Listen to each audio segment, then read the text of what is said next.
আমরা থিম্পু থেকে পুনাখাতে এসেছি।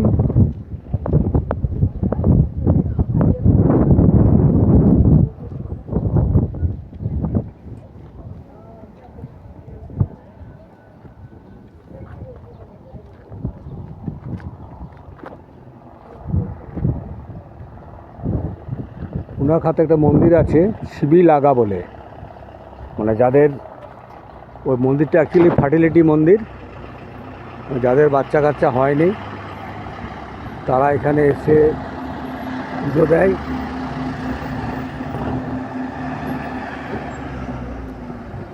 মন্দিরে অনেকে গেল। ভুটান একটি ছোট্ট দেশ, এই দেশে রাজাই সর্বেসর্বা, অল ইন অল। তবুও এখানে 5 বছর পর পর ইলেকশন হয়, মন্ত্রিসভা তৈরি হয়, যদিও রাজার কথাই শেষ কথা।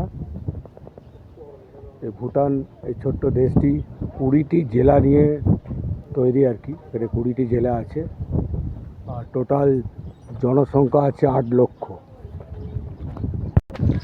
এখানে মানে প্রধান সোর্স অফ ইনকাম যেটা আর কি, সেটা হচ্ছে 1 নম্বরে আছে এখানকার হাইডেল পাওয়ার প্ল্যান্ট, মানে চারদিকেই জলবিদ্যুৎ প্রকল্প আছে।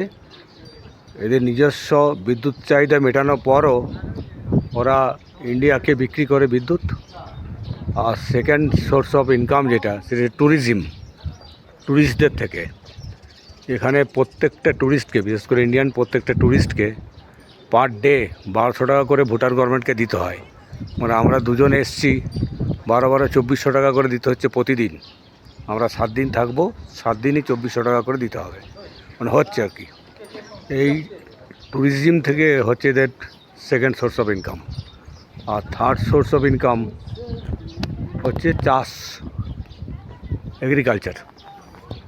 এখানে ঝুম পদ্ধতিতেই চাষ হয়, ওই দূরে চাষের জমিও দেখতে পাচ্ছেন, সব ঝুম পদ্ধতিতে চাষ হচ্ছে।